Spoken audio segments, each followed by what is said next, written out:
Bonsoir à toutes et à tous. Je vous laisse le soin de finir de vous installer. J'ai reçu les pouvoirs de Sylviane Olivier Fall qui me donne pouvoir, d'Éric Gabaret qui donne pouvoir à Ulysse Renard-Strulin et de Nathalie Oulier qui donne pouvoir à Daniel Masson. Est-ce que de côté du groupe uni, vous avez des pouvoirs? Non? Parfait. Ok.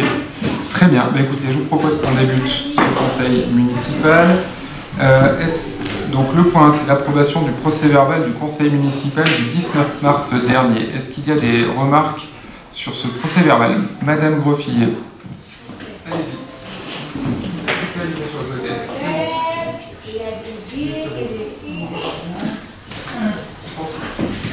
Alors appuyez longtemps et regardez l'écran LED. Il doit s'allumer.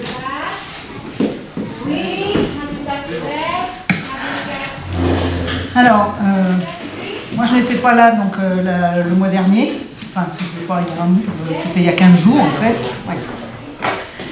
Mais à la lecture des deux, je reviens un peu sur l'ancien compte rendu, donc celui de février.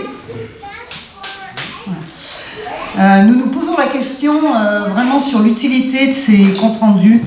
Et je ne sais pas si on peut appeler compte rendu ou procès-verbaux, enfin voilà.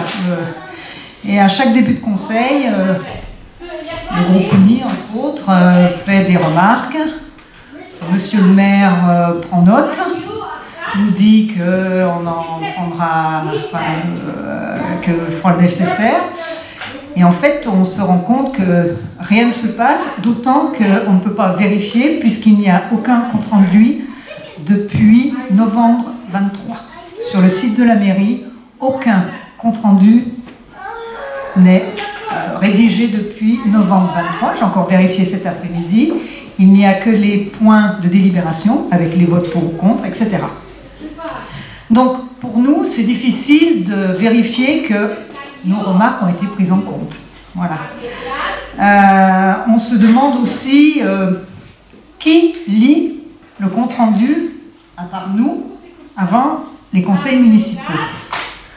On a l'impression que même parmi les élus, personne ne lit, parce qu'il y a quand même des boulettes quand même, qui sont très importantes, on va dire, et indigestes. On pourrait imaginer qu'au moins que chaque élu lise la partie dont il est responsable en commission, par exemple. Au moins, peut-être pas se coltiner comme nous tout le compte rendu, mais au moins ce qui concerne chaque élu. Alors, moi je vais vous en donner la preuve, je vais relire l'extrait qui m'a sauté aux yeux le mois dernier. Et je vais vous lire avec, je m'excuse, hein, Madame Groff, G-R-O-2-F, dit qu'elle a siégé ER. Pardon? On a déjà eu ça la dernière fois, donc c'est pour ça. Mais bon, alors vous voyez ce que je veux dire. Bon, alors voilà, je vous épargne la lecture. Outre les inepties relatées, c'était pas la bonne école dont je parlais de l'école d'Arbert, là, ou l'école du centre, et là on parle de l'école d'Arbert, voilà. Les fautes d'orthographe qui font saigner les yeux. Je déplore le ton employé vis-à-vis de ma personne. Je doute fort que Monsieur le maire, en réponse à Madame Groff, apprécierait qu'on le nomme dans un document officiel Monsieur Scato. Cette boulette prouve, hélas, le peu d'attention portée à ces PV. Et malgré le petit nombre de personnes qui doivent le consulter, je suis sans illusion là-dessus, il n'en reste pas moins un document officiel et obligatoire. Et cela laisse aussi un doute sur le respect de nos personnes. Alors en ce qui concerne le compte-rendu du mois dernier, je n'étais pas là, mais à la lecture du compte-rendu, on se rend compte que il y a visiblement le ton était houleux, peut-être électrique, mais qu'il est difficile pour quelqu'un qui n'était pas dans les débats de comprendre les tenants et les aboutissants des débats. On donne des réponses à des, entre guillemets, attaques, mais il n'y a pas la dite attaque. Voilà. Donc, voilà ce que je pouvais en dire. Donc, voilà ce que je pouvais dire sur le compte-rendu. Donc, nous voterons contre, une fois de plus, même si ça ne change rien. Mais on voudrait un peu plus de respect de nous, et puis de ce règlement qui impose un PV. Personne ne peut lire, finalement, aucun Divonnais ne peut avoir de savoir ce qui s'est vraiment dit dans les conseils municipaux suivant le mois de novembre. C'est bon, Madame Groffier? Oui. Voilà. Monsieur Livers, vous avez des remarques? Allez-y, je ferai une réponse globale. Vous avez 5 minutes.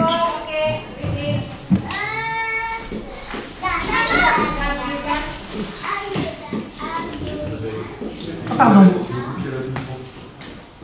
Oui, moi je vais redire ce que je dis à chaque conseil depuis 3 conseils. Donc j'ai été attaqué par écrit.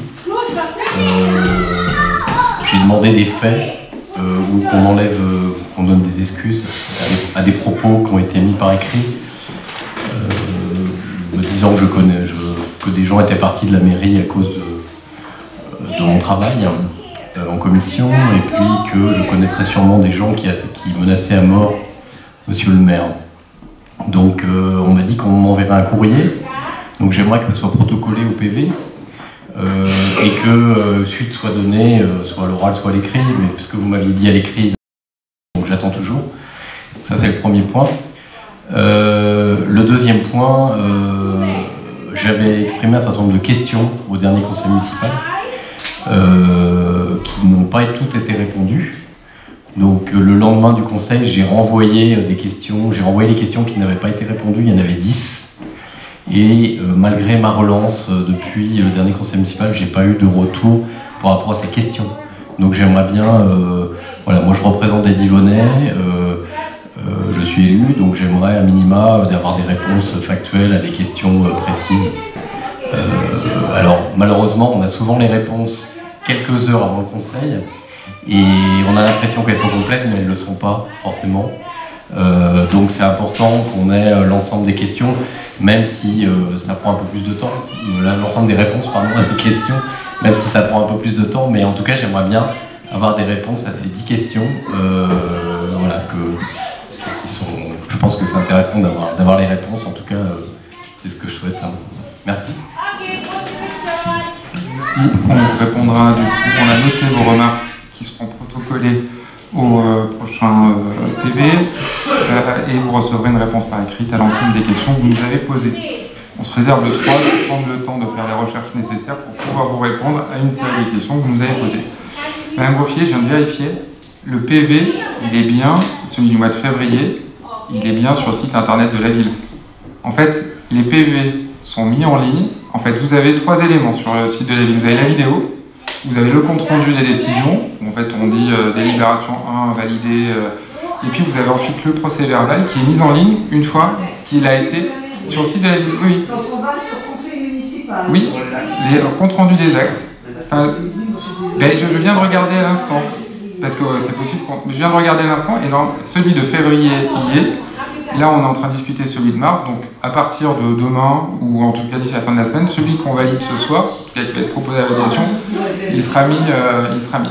Ça, c'est le premier point, parce que du coup, on est assez vigilant à ce qu'il y ait un accès à l'information, et il y a notamment les vidéos, mais je vous laisse regarder pendant qu'on est en conseil, mes propos ne seront pas erronés.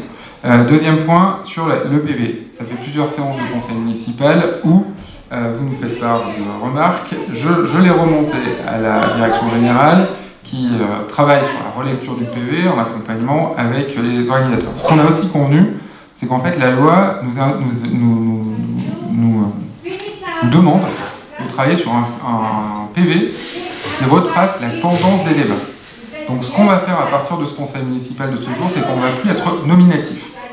C'est-à-dire qu'on va dire le groupe uni exprime sa position. Le groupe Divonne pour vous exprime sa position, et on ne va plus rentrer dans un niveau de détail comme on fait là. Parce que de toute façon, il y a aussi la vidéo qui permet de voir l'ensemble des propos qui sont tenus au sein de cette assemblée.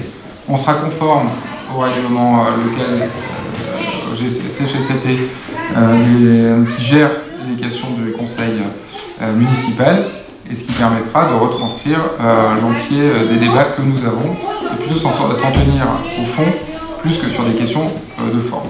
Et voilà, en fait, ce qu'on met en place. En tout cas, et du coup, les remarques que vous avez formulées, vous les retrouvez dans l'entête des débats que l'on a eu sur la délibération numéro 1 d'approbation du PV.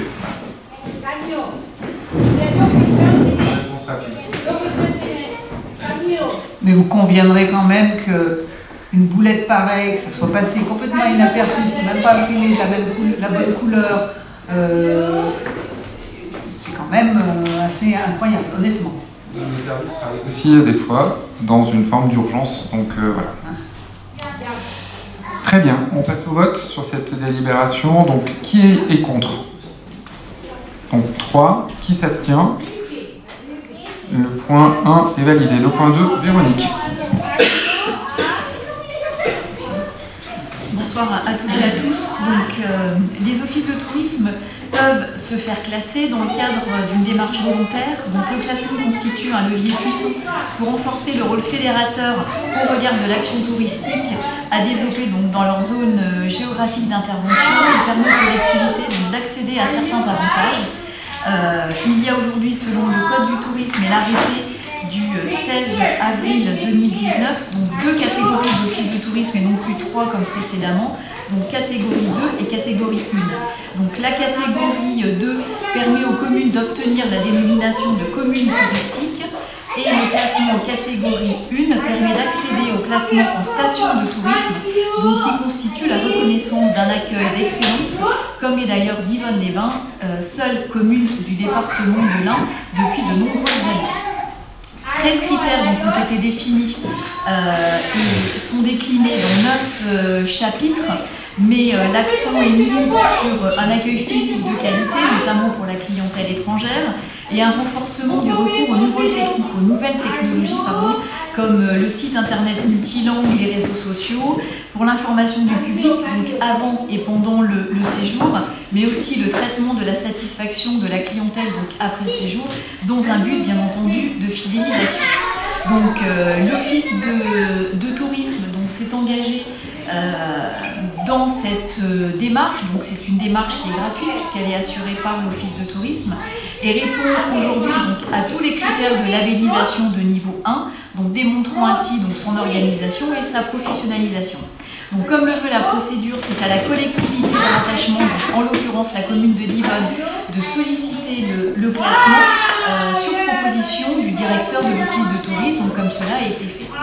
Donc, cette délibération, donc, qui sera ensuite adressée avec le dossier que l'office est en train de constituer au préfet de l'Ain, qui dispose d'ailleurs d'un délai de 2 mois pour ce classement. Donc classement qui est prononcé par arrêté préfectoral pour une durée de 5 ans. Je vous précise également que ce classement permet à la ville d'être reconnue station de tourisme, donc ce qui est aussi un prérequis pour solliciter la marque qualité tourisme. Cette demande de classement d'office de tourisme en catégorie 1 a reçu un avis favorable lors de la commission du 27 mars dernier. Et donc je vous invite donc, mes chers collègues, à bien pouvoir approuver cette demande de renouvellement en fait, mais on dit que c'est une demande de classement de catégorie 1 de l'office, de transmettre tout le dossier à monsieur le préfet et bien entendu d'autoriser monsieur le maire à signer tous les documents si afférents. Merci Véronique. Donc c'est un retour à un classement que nous avions par le passé. Voilà. Est-ce qu'il y a des remarques ou des questions sur ce point-là? Monsieur Guibert.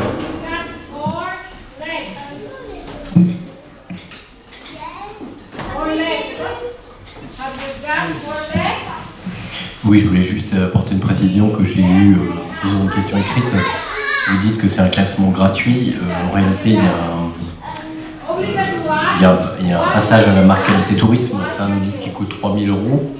Et puis il y a également une obligation de traduction anglais-néerlandais qui coûte 8 000 €.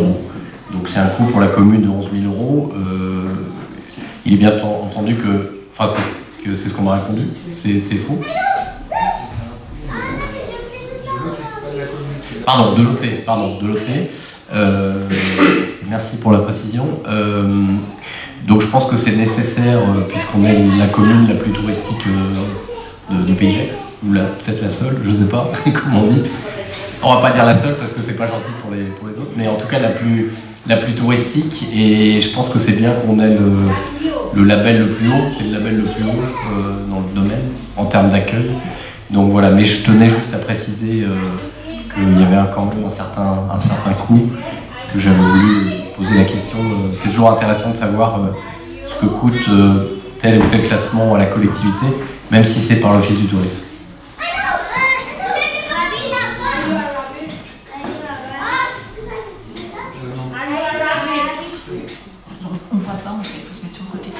Effectivement, donc ces coûts sont inscrits dans le budget 2024 de l'Office de tourisme. C'est quelque chose qui est tout à fait conforme. Autre remarque. Madame Desruas.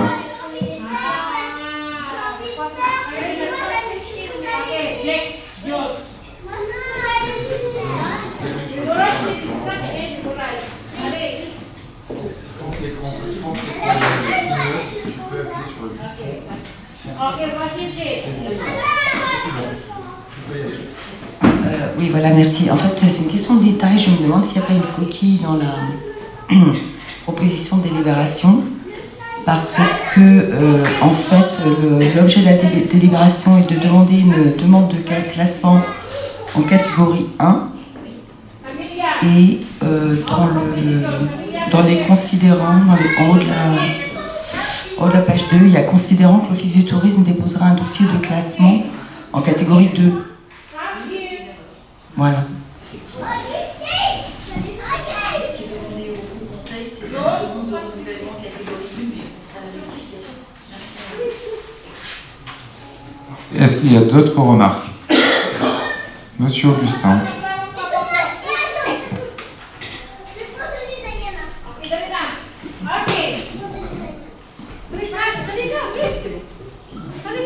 Longtemps.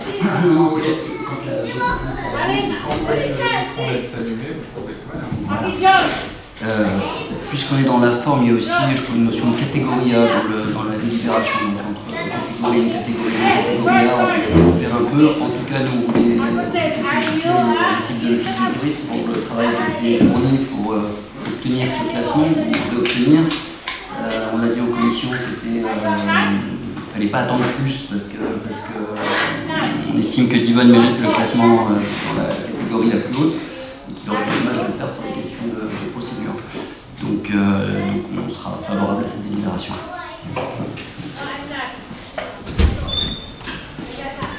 Bien, s'il n'y a pas d'autres remarques, je vous propose que l'on passe au vote. Donc, qui est contre? Qui s'abstient? Personne. Donc, le point 2 validé à l'unanimité. Le point 3, Patricia.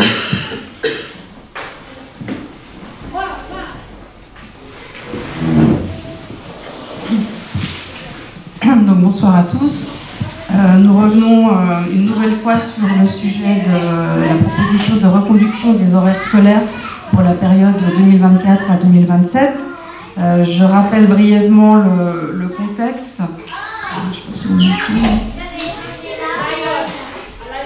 Donc, différents décrets ont été émis pour définir les rythmes scolaires. Ceux-ci ont fait l'objet de décrets depuis 2007. Nous sommes passés de semaines de 4 jours, puis à 4 jours et demi avec mise en place d'activités, merci Marc, périéducatives. Et en 2017, le décret dit Blanquer a permis aux communes de revenir par dérogation à la semaine de 4 jours pour une période de 3 ans.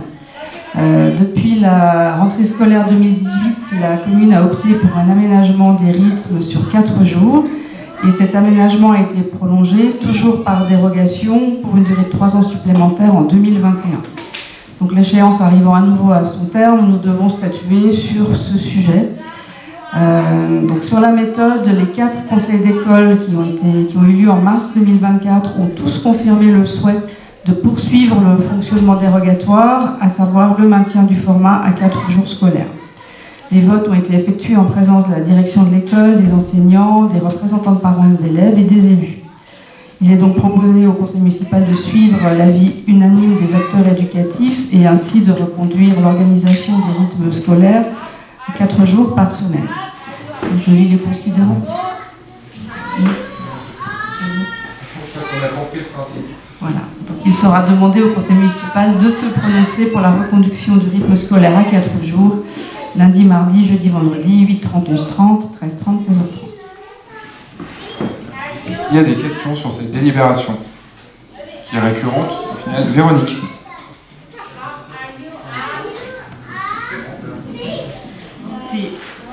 C'est juste un commentaire, une petite information que j'ai eue samedi par la directrice des services académiques. J'ai assisté à l'Assemblée générale des délégués départementaux d'éducation nationale. C'est que je pense, la Patricia, que dans 3 ans, tu n'auras plus à présenter cette délibération, puisque ce qui était exceptionnel va devenir en fait normal, puisque aujourd'hui, 96% des communes sont en semaine de 4 jours et non en semaine de 4 jours et demi. Plus simple, je pense quand même.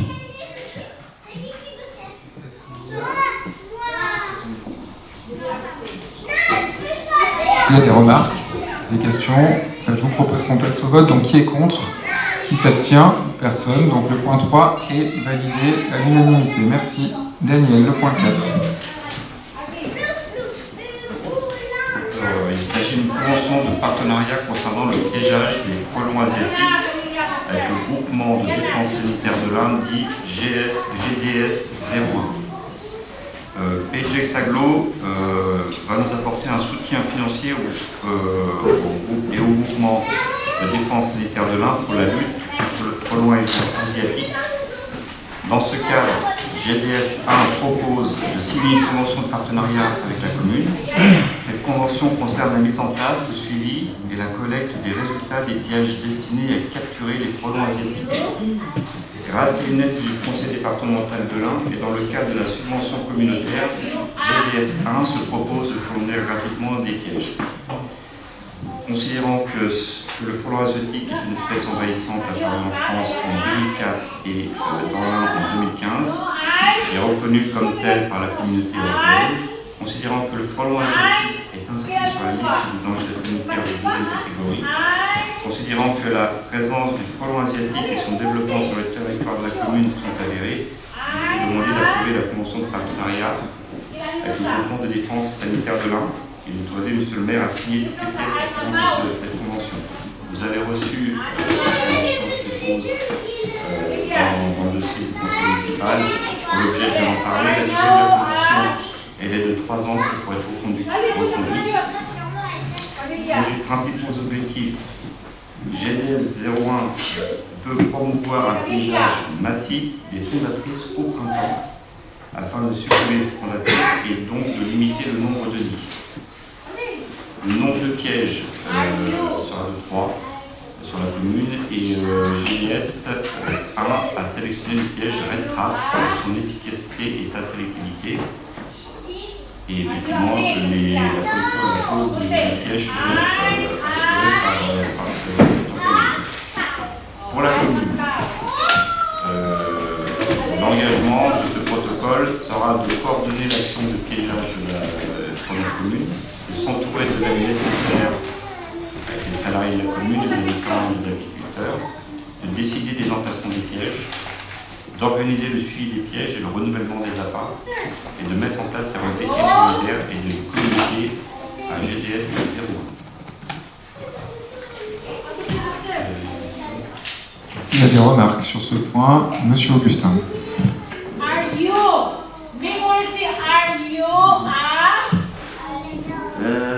Alors, on est très content que cette délibération soit présentée, puisqu'on avait sollicité justement la commission de travaux sur ce sujet. C'est des Dibonnais qui nous interrogeaient, des Dibonnais vigilants qui nous interrogeaient sur la lutte contre le frelon asiatique. Donc, on avait porté le point en commission. Le regret, c'est évidemment que ça n'a pas été vu en commission de travaux, d'autant que stipulé que ça a été vu, en commission le 2 avril, et je crois qu'il y a peu de commissions le 2 avril.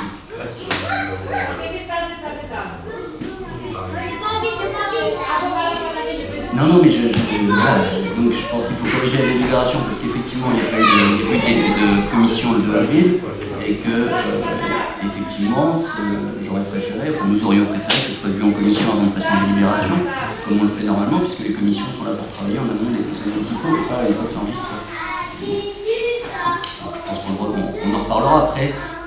Moi je me dis piégeage massif avec 3 pièges, je ne sais pas si c'est massif, mais vu l'étendue du territoire, mais c'est des questions dont on pourra débattre en commission. Oui, effectivement, désolé pour avoir avec ce point-là à l'ordre du jour de la commission, effectivement. Il y a je crois qu'il y a des points à 400 000 €. Non, le but du piège c'est à l'échelle de partout. Et nous, on n'a eu à ce jour, on n'a eu qu'un nid. Donc, on n'est pas non plus intéressé. Il s'agit de surveiller, de piéger les zones, le secteur où il y a eu ce nid, parce que ça va être dans ce secteur-là qu'on va mettre les pièges. Et en fonction des résultats, il y a un suivi. À partir de ce moment-là, on décidera de compléter les pièges mis en place. Et pour les conditionnements, j'aurai une prochaine commission. Est-ce qu'il y a M. Guibert?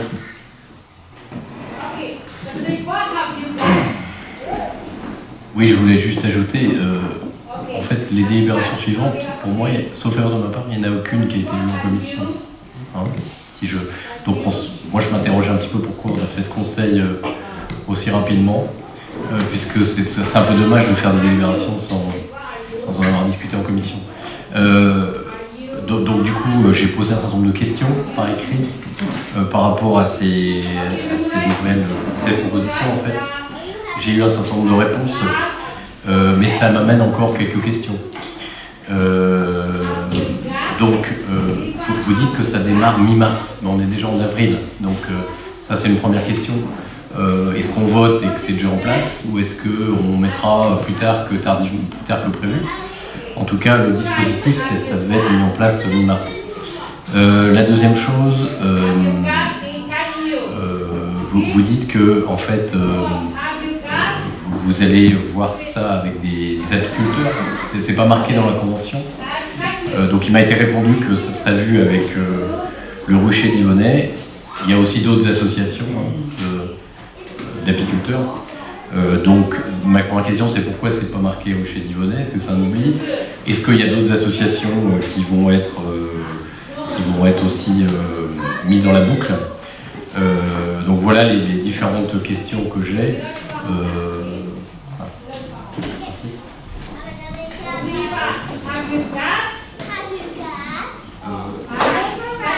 Par rapport à l'association, on a la chance d'avoir une association sur la ville qui est pour le but de promouvoir la veille. C'est quand même un peu inhérent de ne pas les solliciter. Pour moi, l'association référente survivant de matière de veille, c'est Rocher-Yvonnet. Et donc on va travailler pour Rocher-Yvonnet. Si on a des labos qui sont susceptibles de s'intéresser à ce problème, je suis à leur disposition pour parler de ce problème. Il n'y a pas de souci là-dessus. Ils peuvent me rencontrer aussi.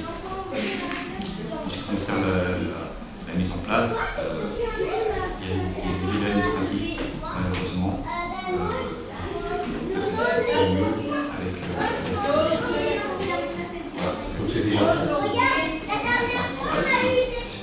puisqu'on signe une convention. Donc il faut donner le maire à signer la convention. Une fois qu'on aura signé la convention, on mettra en place les pièges. Mais il sera important de la saison. Et le printemps.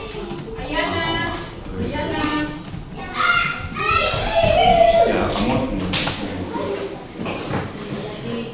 Et puis pour les autres points, parce que je voulais répondre avant, il y a, sans faux ce que vous dites, une commission, il y a une commission NAPA, et c'est la commission NAPA qui est en charge des choix et des matériels et qui.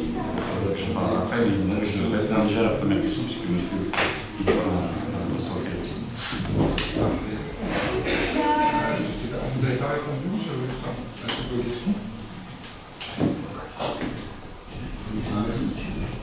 Normalement, vous savez, on rappelle les règles, c'est une intervention par groupe et 5 minutes. Voilà. Donc je pense que vous pourrez aussi vous poser vos questions en commission de travaux, parce que je crois que Daniel Masson a pris l'engagement de pouvoir revenir sur ce sujet en commission de travaux. si ça vous convient. À moins que ce soit encore une remarque de fond, de forme, parce que tout à l'heure c'était plutôt de la forme que du fond, parce que vous avez juste soulevé que la commission de travaux n'avait pas donné d'avis. Je rappelle que les avis des commissions sont consultatifs, donc il y a l'engagement de Daniel Masson de revoir ce point en commission de travaux. Si c'est une remarque de forme, on veut bien l'entendre. Si c'est une remarque de fond, je pense qu'elle peut être entendue aussi au sein de la commission de travaux.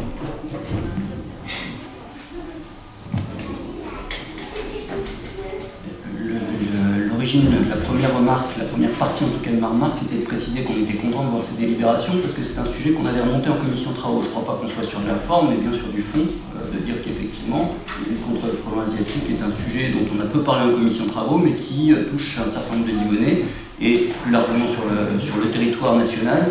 Il faut participer à cette lutte. Donc c'est un vrai sujet de fond. Ma prise de parole là maintenant, monsieur le maire, c'est pas sur la forme, sur la virgule. C'est de préciser qu'il me semble utile qu'on puisse communiquer sur ce piégeage de façon également à ce que nos concitoyens puissent avoir connaissance de l'action qui est menée et également des pièges qui peuvent éventuellement croiser et auxquels effectivement il y a visiblement quelques précautions à prendre, en tout cas de ne pas les toucher. Et donc également dire qu'on travaille sur ce sujet. Donc c'était ma proposition, mais si vous ne voulez pas l'entendre, je ferai qu'une prise de parole.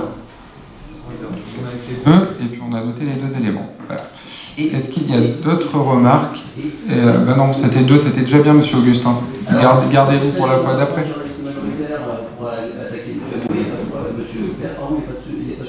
Ben, il n'y a personne qui l'a attaqué là, ce soir, me semble-t-il. La fois dernière, en donnant le compte-rendu, l'intervention du petit à cheval. Mais si, vous savez que je suis très vigilant à la tenue du compte-rendu. Si, mais bon. Monsieur Rac. Oui, suite à cette délibération, est-ce qu'il y a une communication qui va être faite pour que les gens reconnaissent ce qu'est un frelon asiatique? Parce qu'il y en a qui ne font pas la différence entre des guêpes, des abeilles et des mouches. Donc, on va voir s'il y a quelque chose qui va être fait pour qu'ils puissent le signaler. C'est prévu, tout sera organisé pour mettre en place de la pédagogie et de l'information à la fois sur l'insecte et sur les pièges. Est-ce qu'on peut passer au vote? Donc, qui est contre? Qui s'abstient? Donc 3, 4, 5 abstentions sur le point numéro 4. Alors, parfait. Daniel, le point 5. Point 5. Point 5. Il s'agit de l'acquisition d'une laveuse et d'une balayeuse. On en a parlé un petit peu déjà. La commune souhaite investir dans l'achat d'une balayeuse et d'une laveuse permettant l'entretien de la voirie. De type béton désactivé, de pavage, d'un revégolaillé et permettant le balayage, le lavage, haute pression, eau chaude, des chaussées et trottoirs. Les services techniques ont procédé aux essais de différentes balayeuses et laveuses de modèles, marques et cubages différents. Au vu de la spécificité de ces achats, il est proposé d'effectuer cette commande auprès de l'Union du groupement d'achat public, l'UGAP, permettant ainsi de répondre aux exigences du Code de la commande publique. Après étude des devis et des caractéristiques techniques des matériels proposés, le choix de la laveuse s'oriente sur un équipement de type laveuse haute pression, eau chaude et eau froide, compact de 2000 litres, non articulé, 4 roues directrices et motrices de référence cristal sur moco de marque Schmidt. Cet équipement est fourni avec une barre de buse haute pression, une coupole de décapage haute pression, ainsi qu'une potence avec un tuyau sur un rouleur et une lance qui permettent un nettoyage manuel et aux personnes d'aller un peu plus éloignées de la machine pour intervenir. Le choix de la balayeuse s'oriente sur un équipement de type aspiratrice compacte non articulée sur 4 roues motrices, correspondant au modèle Swingo CS 256 de marque Schmidt.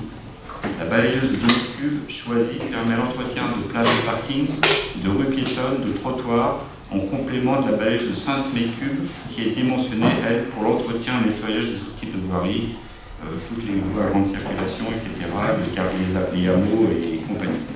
Le choix de ces matériels s'est porté sur la durée de vie qui est proposée par le constructeur et les équipements qui permettent de faciliter le nettoyage et le balayage des voiries. Le délai de livraison prévisionnel de chaque équipement est de 22 semaines, avec une option de frais de matériel identique pendant cette période. Les équipements concurrents présentaient des caractères moindres et aucune souplesse sur le frais de matériel pendant l'attente de livraison. Le devis UGAP qui correspond à la laveuse est un montant de 180 689,60 € hors taxe, soit 216 827,52 € TTC. Devis UGAP concernant la balayeuse est d'un montant de 129 786,77 € hors taxe, soit un montant de 157 144,12 € TTC. Donc, le dossier a été vu en commission MAPA, hélas, pas vu en commission travaux, et il est proposé au conseil municipal d'accepter l'acquisition de la laveuse et de la balayeuse pour le montant que je viens de citer. Je peux vous préciser, avant pour prévenir peut-être certaines questions, que ces matériels viennent en remplacement de matériel existant. Pour ce qui concerne la laveuse, l'ancienne laveuse, elle date de 2012. Elle a 8500 heures. Pour ce qui est de la balayeuse, elle date de 2013 et elle a 6500 heures. Et on était pour la balayeuse sur une balayeuse électrique de première génération, donc avec des performances un peu moindres en matière d'autonomie et de qualité. Voilà ce qui concerne les matériels. Juste une précision par rapport à la commission MAPA. En fait, elle n'est pas passée en commission MAPA parce que c'est une consultation de l'UGAP et que l'UGAP fait une consultation pour le compte de la collectivité. Et c'est la raison pour laquelle elle n'est pas passée au sein de cette commission. Je tenais à donner la précision, parce qu'il y a une erreur dans la délibération. Voilà. Ouais, tout à fait complet. Est-ce qu'il y a des questions sur ces achats? Monsieur Quincampoix. Normalement, allez-y. Ça marche? Ok. Bon, on va prendre les 5 minutes pour faire un point politique. Eh oui. Enclenche le chrono, vas-y.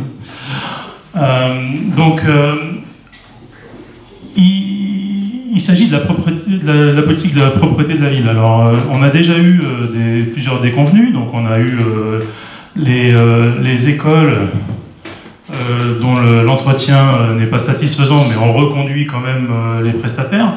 Donc, on n'arrive pas à externaliser. Alors, bon, pour les termes, on n'arrivait pas à internaliser. Maintenant, on n'arrive plus à externaliser non plus. Donc, on se demande ce qu'on sait faire.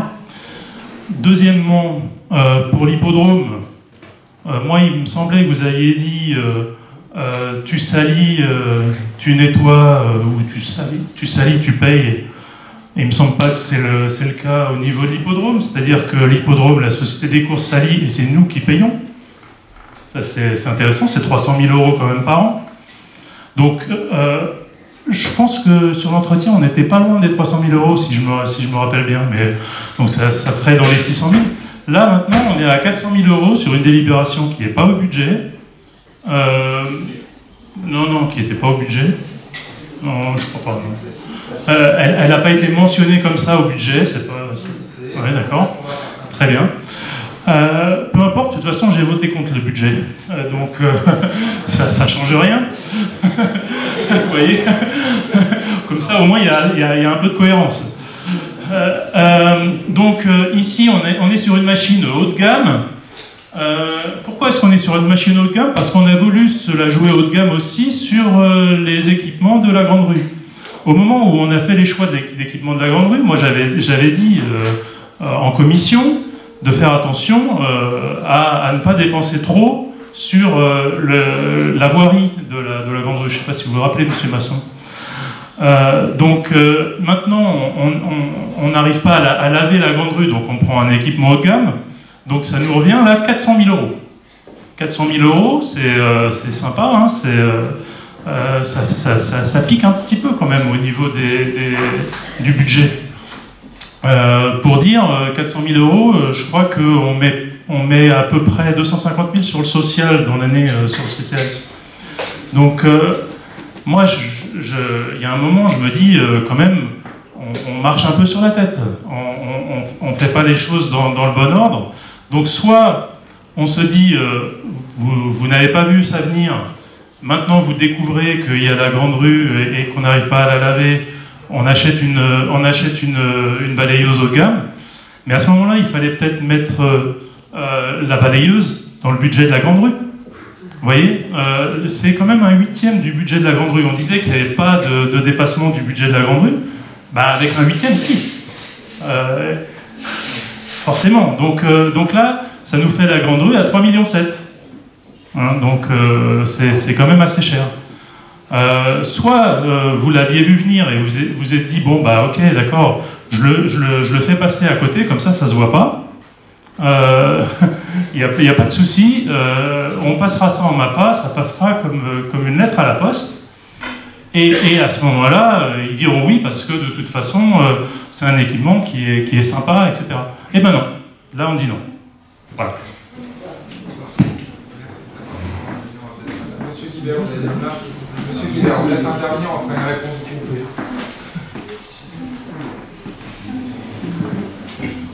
Oui, je rejoins Vincent, c'est vraiment un budget important, hein. C'est plus que l'investissement de la piscine à 300 000, c'est le budget d'entretien de l'hippodrome, qui a rappelé, à plus de 300 000. Donc on est sur des gros budgets.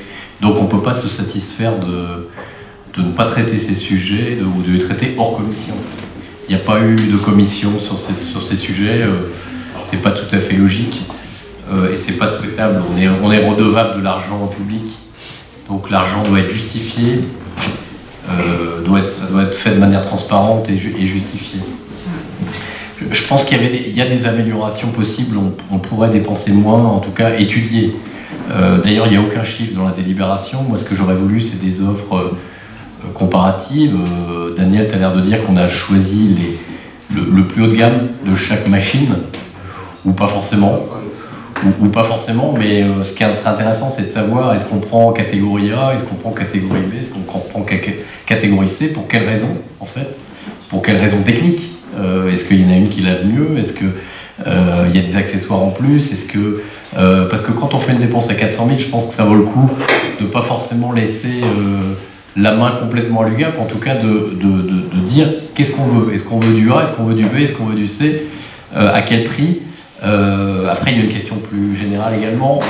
Je pense que ces machines, elles sont faites pour durer. Là, on va les utiliser 12 ans. Alors, il y en a peut-être qui sont insuffisantes en termes de capacité, mais c'est laquelle? Est-ce que c'est la balayeuse? Est-ce que c'est la laveuse? Est-ce que c'est les deux? Est-ce qu'on peut les renouveler si c'est une durée de vie de 15 ans? Pourquoi on n'attendrait pas 3 ans?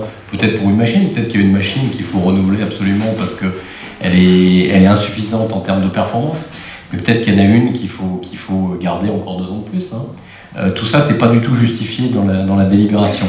Et un dernier point que j'ai mentionné, je n'ai pas eu de réponse, quand on achète des choses, quand on a besoin d'équipements de cette nature, on se pose toutes les questions. Les questions de location, des questions de location avec option d'achat. Je pense que 400 000, c'est peut-être la valeur de la flotte automobile. Enfin, ça correspond à combien de voitures du service technique de la mairie? Ça correspond à 10 véhicules ou quelque chose comme ça. Je suis peut-être faux, c'est peut-être 12, c'est peut-être 8, mais enfin, c'est quand même ça correspond à une flotte. En fait, là, on achète une flotte. Donc, quand on achète une flotte, on se pose toutes les questions. L'option d'achat, la location, l'achat, voilà. Et on peut pas... Enfin voilà, je pense que c'est vraiment important on peut facilement faire des économies de 10%, de 20%, de 30% à comparer les différentes formules. Voilà. Donc j'aurais aimé avoir une analyse de ces différents prix, de ces différentes options et de ces possibilités d'achat ou autres.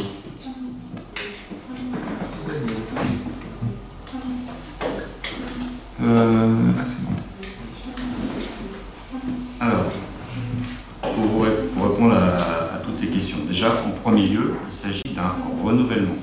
À un moment donné, les matériels qu'on a achetés, qu'on 12 ans, 13 ans, ils s'usent et donc il faut les remplacer pour avoir le service à la population tel qu'il doit être donné. Ça, c'est le premier élément. Le service à la population. Le confort des usagers. Et on est bien, qu'on nettoie nos places, nos rues, nos trottoirs. Il y a l'amélioration aussi de la qualité d'usage de nos personnels. Nos personnels, ils sont en demande d'avoir des matériels plus performants, moins bruyants, plus confortables à conduire, plus efficace au niveau aussi du temps de fonctionnement. Donc ça, c'est tout ça qui nous fait prendre en compte et qui nous oblige à acheter ces matériels-là. Toutes les communes de France ont une balayeuse, toutes les communes de France pratiquement ont une structure, ont une laveuse aussi. Donc pourquoi à Divonne-les-Bains on n'en aurait pas? C'est déjà la première question. Le matériel, ensuite, ils n'ont pas choisi par rapport à un niveau de gamme.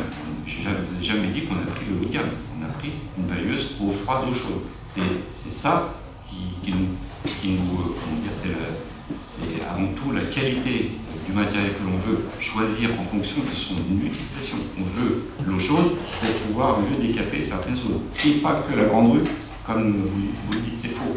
Il y a l'esplanade du lac, il y a la place Pertan, il y a, pourquoi pas, les cours d'école, etc., etc. Donc il faut vous généraliser les grandes rues, mais non. La petite balayeuse, elle va aussi dans les cours d'école, elle fait aussi tous les trottoirs, et elle a un plan d'entretien. Alors, effectivement, on n'a pas parlé de ce sujet en commission de travaux, mais lors de la prochaine commission, on parlera, et c'est le rôle de la commission de travaux, de s'intéresser sur le plan d'entretien de la commune, les fréquences, etc. Et là, effectivement, je suis à votre disposition et on discutera de tout ça lors d'une commission de travaux, mais sur le choix d'un matériel, il faut bien aussi que on a consulté le personnel. Le personnel a essayé le matériel. Et je peux vous dire qu'ils ne recherchent pas les gadgets, ni la marque qui va leur faire plaisir. Non, ils vont rechercher l'efficacité et ils étaient attentifs à ce que le matériel choisi corresponde aux besoins et alors, à leur efficacité en tant qu'intervenant sur le domaine public pour la propreté des bâtiments. Très bien, merci pour ces réponses. Peut-être je te laisse couper ton micro. Je vous propose du coup qu'on passe au vote sur ce point. Non, mais normalement je rappelle, 5 minutes d'intervention par groupe. Je peux le redire à chaque fois. Non, vous avez fait 4,30. Voilà. Vous avez 30 secondes alors. Ça me permettra, allez, très bref. Et on va pas relancer le débat parce que de toute façon vous allez voter contre en plus. Donc du coup, c'est vraiment... Voilà. Allez-y, 30 secondes. 30 secondes. Allez-y. Ah, c'est moi. Alors donc, premièrement, sur le fait de remplacer le matériel, je pense que c'est une grosse coïncidence que, évidemment, ce remplacement arrive pile poil juste quand la grande rue est finie. Et deuxièmement, on parlera bien sûr de ça en commission. Simplement, Monsieur Guibert, on a voté un budget. Dans le budget, on a décidé d'allouer, je crois, 500 000 € au matériel de nos équipes techniques. Le budget a été voté en mars, ou en février, et du coup, on a enclenché la mise en œuvre de notre budget. Et jusqu'à présent, cette demande de la balayeuse et la laveuse, elles étaient dans la demande des services, dans les autres budgets. Il y a les arbitrages qui ont fait qu'on n'a pas priorisé ces équipements-là. Je vous rappelle juste sur la laveuse. On en a loué une en 2019. C'était pas loin de 10 000 € par mois pour louer une laveuse pour nettoyer le sol sous l'esplanade du lac, le parvis de l'esplanade du lac et la halle Pertan. Donc vous avez essayé de faire un peu de politique, mais en fait la politique c'est pas lier la laveuse avec la grande rue. C'est que la laveuse on en a besoin pour plein d'autres espaces publics qui se dégradent ou qui ne sont pas entretenus ou qui ne nous permettent pas d'être entretenus convenablement, parce que la laveuse elle va passer sur ces espaces au moins 4 fois par année, 4 fois par saison. Donc faites le compte, la laveuse, en 4 ans, globalement, on retrouve le coût d'acquisition de la laveuse. C'est le premier point. Et comme l'a dit Daniel, avec une laveuse à disposition, on pourra intervenir sur d'autres espaces. Donc aujourd'hui, on est cohérent avec le budget qu'on a voté et que vous n'avez pas voté. Donc je comprends la raison pour laquelle vous ne souhaitez pas voter cette dépense. Monsieur Guibert, pareil. Oui, je voulais juste ajouter, j'ai pas eu de réponse sur les options de location et options d'achat. Ça, c'est la première chose. Je n'ai toujours pas d'analyse chiffrée, donc j'aimerais en avoir aux prochaines commissions, parce que c'est difficile de faire passer une délibération de cette nature sans avoir de chiffres et de comparaison. Et puis, Dernier point, que j'ai oublié, dernier point. Oui, c'est quand même une coïncidence que les deux machines soient renouvelées en même temps. Je pense qu'il était tout à fait possible. Il y a peut-être des machines qui étaient à bout de course, une des deux. Enfin, c'est un peu bizarre qu'une des machines qui ont des durées de vie de 15-20 ans, on soit obligé de les changer les deux, qu'en 12 ans. Je pense qu'on pourrait, qu'on pourrait ventiler un petit peu les dépenses sans forcément que ça soit au détriment de la qualité. Vous permettrez ça en commission travaux. Je vous propose qu'on passe au vote. Donc qui est contre? 5. Qui s'abstient? Personne. Ce point est validé. Yvan pour le point 6. Oui, merci. Il s'agit d'une convention entre la commune et le stand de tir de Farges. La police municipale est donc dotée de pistolets semi-automatiques. Et pour avoir le droit d'utiliser ou de porter ces pistolets, les formations sont obligatoires. Donc il y a 2 formations obligatoires par an et par agent. Jusqu'à présent, les entraînements dans le cadre de la CNFTP étaient faits à Saint-Julien-Genevois. Saint-Julien a souhaité de plus autoriser les agents de police municipaux et certains gendarmes à venir sur leur stand de tir. Donc il y a un gros travail de fait de la police municipale de Divonne et de Prefsaint, travailler avec le stand de tir de Farges, afin qu'on puisse passer une convention avec le président du stand de tir. Donc la bonne nouvelle, c'est que les policiers municipaux iront moins loin, donc ils passeront moins de temps sur la route. Donc voilà, c'est juste une convention à passer entre le stand de tir et le particulier. Merci. Philibert.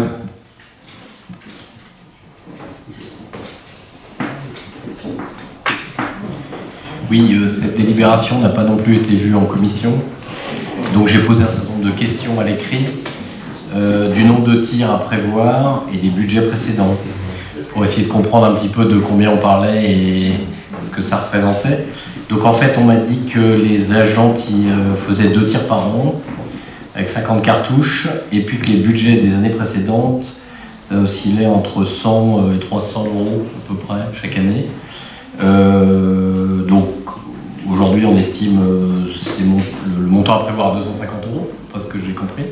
Alors, ce qui est étonnant, c'est que oui, on parle de location de stand complémentaire, et ça n'est pas dans la convention, en fait. C'est-à-dire que vous dites qu'il y aura pardon, alors non, pardon, je me suis mal exprimé, vous avez dit 250 euros pour la location de stand et 1000 euros de cartouches. C'est-à-dire que les autres années, je ne sais pas ce qu'on avait, mais ça nous coûtait entre 100 et 300 euros. On achetait des cartouches à part. D'accord. On avait une convention avec Saint-Julien, mais on venait avec nos cartouches. Le travail, les facilités avec Farges, c'est qu'en fait, on achète des cartouches à Farges. Donc du coup, au lieu que ça nous coûte entre 100 et 300, ça va nous coûter 1000 euros de cartouches et puis 250 euros de location de stand. Oui. C'est ça? C'est ça. Donc on fait x4 par rapport au budget habituel. Parce qu'en fait, vous n'avez pas compris. Est-ce que vous avez fini votre intervention? Pardon. Vous avez fini votre intervention? Bah, en fait, j'ai pas eu le détail. Alors, pas non, mais ma question, c'est est-ce que vous avez fini votre intervention? Oui, je voudrais comprendre, oui. Voilà. Question. Oui. Yvan. Vous éteignez votre micro, monsieur Hubert. Non, c'est dommage parce que c'est écrit dans la convention, c'est 30 centimes par cartouche. Et c'est 50 cartouches par agent, 2 fois par an. Donc vous calculez, vous tomberez sur la bonne somme. Pour combien d'agents? Alors, vous savez le nombre d'agents policiers municipaux qu'il y a sur la commune ou pas? Rappelez-moi. Bah, si vous ne savez pas, vous regarderez dans le tableau des effectifs et vous saurez. Non mais attends, on ne peut pas jouer au dîner tout ça. Ah non, c'est du calcul. Donc si vous voulez, on prend la calculatrice, on la calcule ensemble. Alors, bah, dites-moi. Mais moi, je vous donne aucun data. Je vais vous expliquer pourquoi. La dernière fois que vous avez posé une question sur la police municipale, c'était cet été. Et votre problème, c'est que vous n'aviez pas de data. On est bien d'accord? C'était sur les agents de police municipaux, les ASVP. On a fait venir le responsable de la gendarmerie. On a fait venir le responsable de la police municipale. Le 12 septembre, à 19h, vous étiez où? Vous n'étiez pas là. Et vous savez où vous étiez? Vous étiez sur un terrain de foot. Alors je vais demander à Dany si le sélectionneur de l'équipe de France de JO va vous sélectionner, mais a priori non. Donc, mais oui, non mais il y a un moment... Les attaques sur la vie privée, c'est bon. C'est pas la vie privée. C'est vous qui avez demandé les datas. Donc moi les datas, vous les aurez pas. Et si je travaille pas avec vous, c'est qu'il y a une bonne raison. Yvan, c'est bon. Merci Yvan pour cette précision. Mais, Monsieur Guibert... Non, Monsieur Guibert, c'est pas... Monsieur Guibert, en fait, ça ne peut pas être inacceptable que dans un sens. C'est-à-dire qu'à un moment, vous nous me remettez personnellement, régulièrement en accusation. Donc à un moment, il est aussi normal que la majorité puisse vous répondre. D'autant que sur les questions que vous nous avez posées, les réponses sont extrêmement claires. C'est-à-dire qu'on a... Je vous lis ce que j'ai reçu comme réponse. Oui, mais je l'ai sous les yeux, donc c'est pas la peine de me le relire. Monsieur Guibert, si vous m'écoutez... 2023, 100 €. Si vous m'écoutez, il n'y a pas nécessité de relire la réponse qu'on vous envoie. C'est que je vous ai expliqué, mais vous ne m'écoutez pas, que cette année, avec Farge, c'était 250 € par location, plus 30 centimes par cartouche. Donc ça fait 1000 € pour l'ensemble des agents qui vont s'entraîner. Et que par le passé, à Saint-Julien-en-Genevois, nous louions uniquement le stand de tir et qu'à côté de ça, nous achetions des cartouches avec une autre entreprise. Donc en fait, le coût de l'entraînement du tir pour les agents municipaux n'évolue pas entre le changement de stand de tir, Saint-Julien plus l'achat de cartouches et la prestation qui nous est proposée à Farge. Voilà.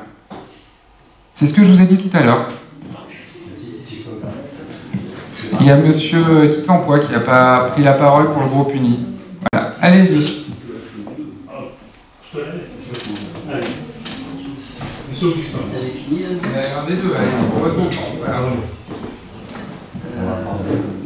C'est une délibération qui, a priori, n'appelle pas énormément de commentaires. On a besoin de former notre police municipale. Et puis, moi, enfin, je parle sous le couvert d'Yvan, mais 30 centimes le coup tiré, ça me semble raisonnable.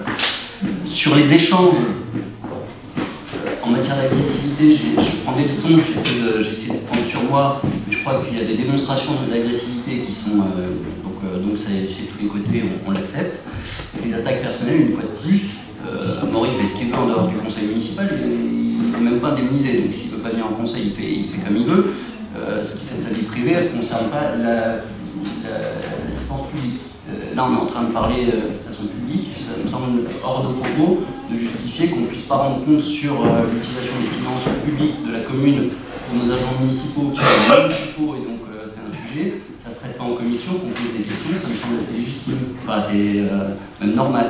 Donc voilà, je suis encore un peu étonné par la nature des échanges qui ont lieu sur ce sujet qui, a priori, effectivement, ne devait pas appeler énormément de débat. Donc, je vous propose qu'on passe au vote. Donc, qui est contre? Qui s'abstient? Personne. Donc, la délibération est validée à l'unanimité. Ensuite, le point suivant, c'est une convention de télétransmission des actes soumis au contrôle de légalité. Jusqu'à présent, nous transmettions de manière dématérialisée les délibérations et les actes courants de la collectivité. Aujourd'hui, il vous est proposé à travers cette convention de dématérialiser les marchés publics. Donc c'est l'avenant à la convention de télétransmission. Est-ce qu'il y a des remarques sur ce point qui devrait faciliter la vie de nos services? Et du contrôle de légalité. Et du contrôle, évidemment. Des remarques complémentaires? Si pas de remarques, on passe au vote. Donc qui est contre? Qui s'abstient? Personne. Délibération 7, adoptée à l'unanimité. Délibération 8, il s'agit d'une convention d'autorisation de passage, d'aménagement, de balisage, de mise en place de signalétique pour vélo tout-terrain et vélo tout-terrain à assistance électrique.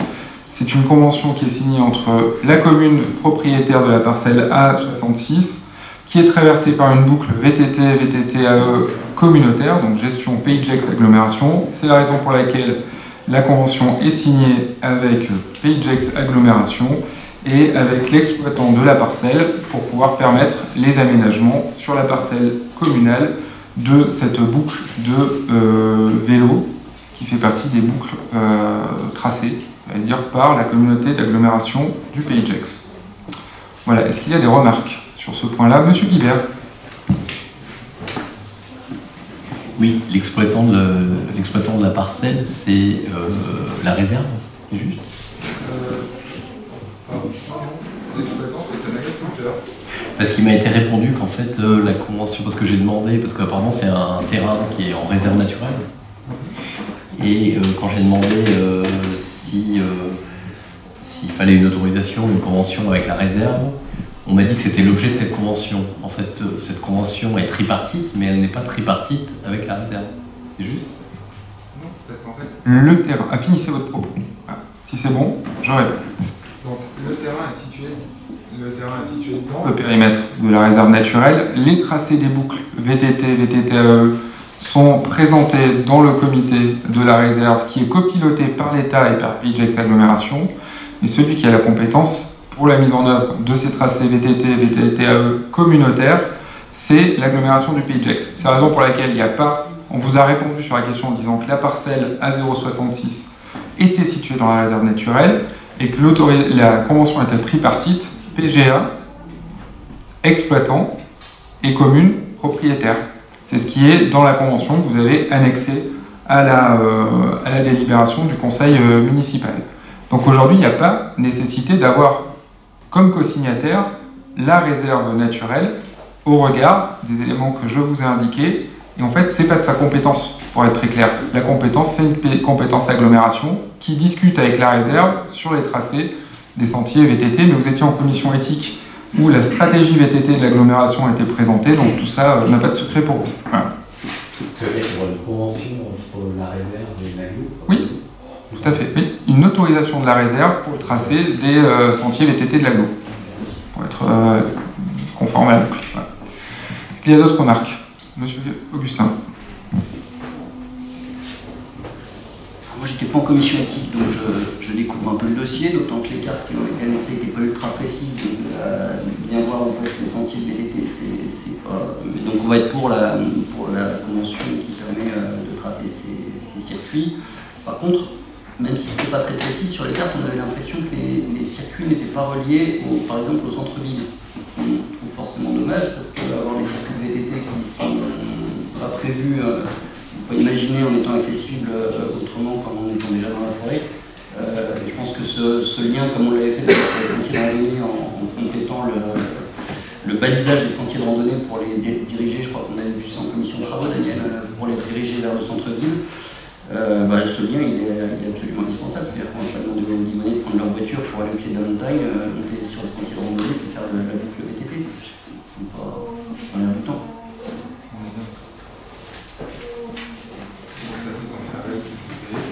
Interne à la ville pour caler l'accès au vélo au pied de la montagne, en tout cas au démarrage des sentiers VTT. Mais l'agglomération ne finance pas du balisage parce que c'est pas des boucles, c'est des boucles en fait. Donc c'est les boucles qui sont d'intérêt communautaire. En fait, l'accès aux boucles sont en ville, compétence ville. Donc ça sera à nous d'organiser dans le cadre de nos travaux sur le schéma de mobilité l'accès au démarrage de ces boucles, ou en tout cas des sentiers qui sont situés sur la chaîne du Jura. Voilà. Ça me semblerait logique qu'on ait des boucles qui passent par le centre-ville. D'autant que nous, on a vu là qui peut être un aspect intéressant pour les gens qui veulent profiter un peu du plat pour En tout cas, c'était pas pour cette année le projet de PIJEX Agglomération, donc il y a d'autres boucles.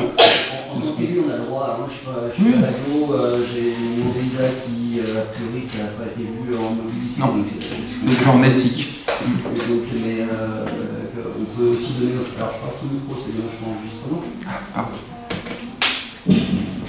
Donc, je dis, voilà, moi, je ne suis pas élu communautaire et je trouve que c'est intéressant que nous, en tant qu'élus, on puisse donner notre avis sur ces boucles et leur tracé. Il se trouve que là, c'est au bénéfice d'une délibération qui n'avait pas grand-chose à voir, on n'a pas notre avis, mais ce serait dommage qu'on ne puisse pas le donner pour dire, justement, il faut qu'on relie les centres-villes, en tout cas les zones habitées à ces boucles, de façon à ce que les gens puissent avoir un balisage qui les incite d'ailleurs à les utiliser. L'autre aspect, c'est aussi, c'est une question qu'on se posait, c'est la cohabitation de différents types de mobilité, c'est-à-dire, il est pas mal parlé de vélo, de VTT électrique. Tout ça sur les mêmes sentiers avec finalement peu de sentiers, puisqu'il n'y a que 2 boucles là qui sont identifiées, ça peut aussi occasionner des conflits d'usage. Donc ça aussi c'est des choses qui pourraient être posées et discutées de façon plus précise, et je pense que c'est un travail de commission, mais en tout cas pour qu'on puisse avoir des gens qui profitent pleinement de notre forêt, qui méritent pleinement d'être découvertes de façon plus plus apaisé. On laissera la commission travailler sur ce sujet. C'est des sujets qui sont quand même remontés aussi au sein du bureau de l'agglomération, dans lequel je siège, étant donné que ces boucles et les circuits globalement qui sont gérés par l'agglomération rentrent aussi dans la valorisation touristique de notre territoire. Voilà. Mais c'est parfait. Sur le VTT, je suis pas... C'est une attaque personnelle. C'est pas une attaque personnelle. Si, bah, je le prends comme ça. Mais voilà. On a fait un peu de vélo ensemble sur la voie cyclable pour... Mais pas, on a dit pas d'attaque personnelle. Voilà. C'est personnel. Très bien. Allons-y alors pour le vote. Et en plus, il n'y avait pas d'agressivité. Tout s'améliore, presque. Le point 8. Est-ce qu'il y a des oppositions, des abstentions? Rien. Parfait. Le point 8 est validé. Le point 9.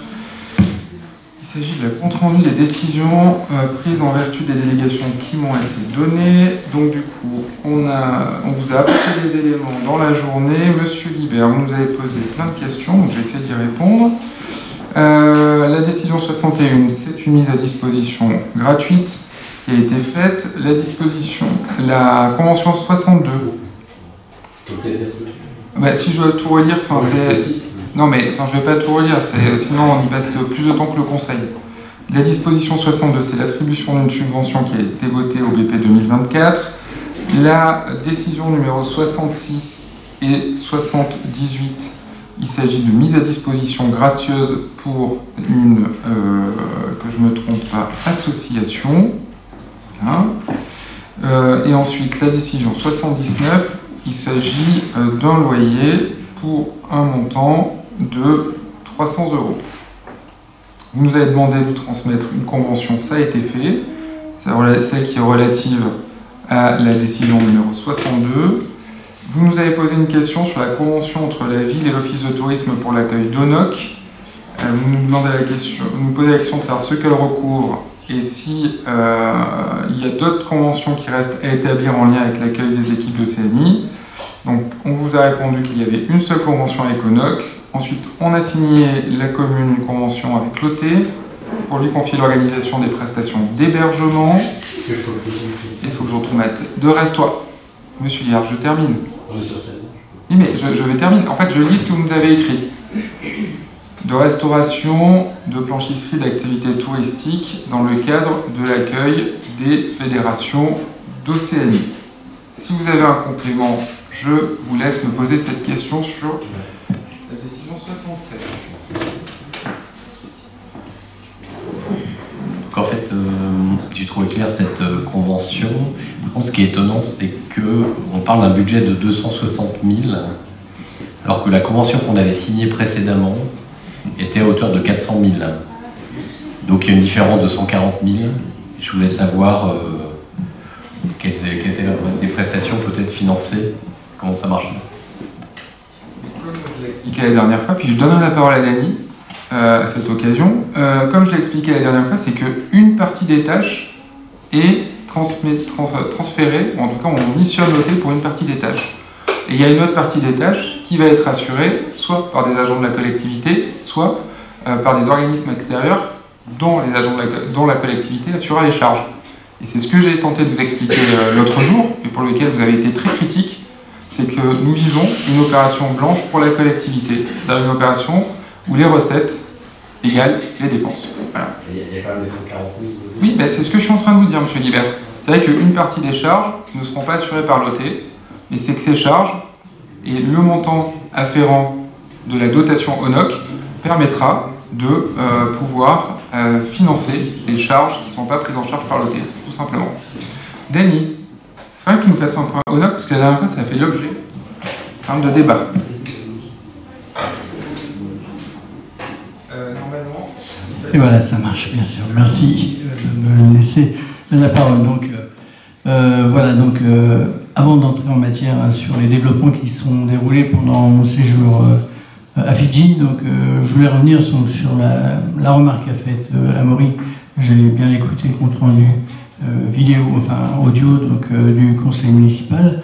Et j'ai été choqué, sincèrement, par le fait que vous ayez supposé que la mairie m'a payé un billet comme ça pour aller en fait là-bas en vacances à Fidji, même faire un rapport avec Anne Hidalgo, donc c'est quand même un petit peu particulier, donc c'est très choquant. C'est même injuriant en fait, parce que je suis pas allé en vacances là-bas. Vous savez, ça n'a pas été franchement une partie de plaisir. Je l'ai fait vraiment pour accomplir ma mission du mieux possible, sur un délai très court. Ça a été 10 jours, donc 4 jours de transport. Et franchement, et en plus, je ne suis pas petit jeune de 20 ans, donc il faut quand même les supporter, je peux vous assurer. Donc j'ai été très choqué, et c'est de la diffamation, parce que vous dites n'importe quoi. Qu'est-ce qui vous permet de supposer qu'on aurait pu faire une séance, une conférence pour régler un problème comme ça? Donc, voilà, quand on ne sait pas, il vaut mieux s'abstenir de dire n'importe quoi que des bêtises, parce que franchement, ça ne méritait pas ça. Donc, je me réserve le droit quand même de... Il faut que je pense à ça, parce que c'est quand même insultant ce que vous dites, en supposant que je suis parti là-bas aux frais de la collectivité, simplement pour... alors qu'on aurait pu faire juste une vidéoconférence. Voilà, ça c'était pour poser un petit peu le débat qui nous oppose à Amaury. Maintenant, revenons un petit peu sur l'objet effectif de mon déplacement. Vous le savez, il y a eu des communiqués de presse qu'on a vus déjà à partir de juillet. Vous savez qu'il y a une délégation qui est venue faire un site inspection en juillet. Ces personnes, c'est un petit peu, c'est le board de ONOC, ONOC veut dire Océania National Comité Olympique, qui regroupe les 17 îles de l'Océanie. Ces gens-là ont fait la démarche de venir à Divonne parce que nous avons avec nous, parmi nous, et un ami aussi qui m'est cher, qui s'appelle Alexis Rompiron, qui a une expérience de 21 ans au comité international olympique à Lausanne et qui connaît quand même beaucoup de personnes.